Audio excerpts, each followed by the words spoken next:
এই ছাত্রলীগ এই সম্বন্ধে এই বিষয়ে আমাদের কোনো চাপ সৃষ্টি করতো না। ওনারা নিজে ৫ ওয়াক্ত নামাজ পড়ে নিয়মিত আমাদের হল মসজিদে। এটা উনি একদম মিথ্যা কথা বলছে। উনি যত সম্ভব করে সহসায় তোবা ভরা উচিত আর আল্লাহর কাছে ক্ষমা চাওয়া উচিত। আমার নাম মোহাম্মদ আবুল বাশার। আমি হাজী মোহাম্মদ মহসিন হলের নিরাপত্তা প্রহরীর দায়িত্ব পালন করি, পাশাপাশি হল মসজিদের মুয়াজ্জিনের দায়িত্ব পালন করি এবং নিয়মিত ৫ ওয়াক্ত আজান দেই। নিম্নত ২০ বছর হবেই আজান দেওয়া। হয়তো আমি বাড়িতে গেলে ছুটিতে আমাদের হলে ছাত্ররা আমার পরিবর্তে আজান দেয়, একামত দেয়। আর নিয়মিত এই এশার নামাজের পরে তালিম হয়, আর শুক্রবারে জুম্মার নামাজ হয়।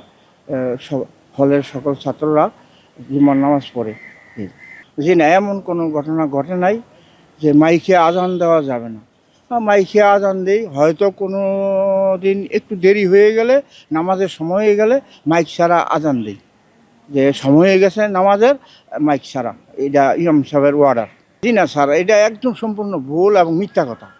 মাইক দিয়ে আজান দেওয়া কেউ নিষেধ করে নাই অদ্যবধি। জি না, এই ছাত্রলীগ এই সম্বন্ধে এই বিষয়ে আমাদের কোনো চাপ সৃষ্টি করতো না। ওনারা নিজে ৫ ওয়াক্ত নামাজ পড়ে নিয়মিত আমাদের হল মসজিদে। না, এটা একদম সম্পূর্ণ মিথ্যা কথা, ১০০তে ১০০। এটাতে 100% শিওর আমি যে না, এই কথা কোনো ব্যক্তি বলে নাই এই পর্যন্ত যে মাইক দিয়ে আজান দেওয়া যাবে না। এটা সম্পূর্ণ ভুল, মিথ্যা।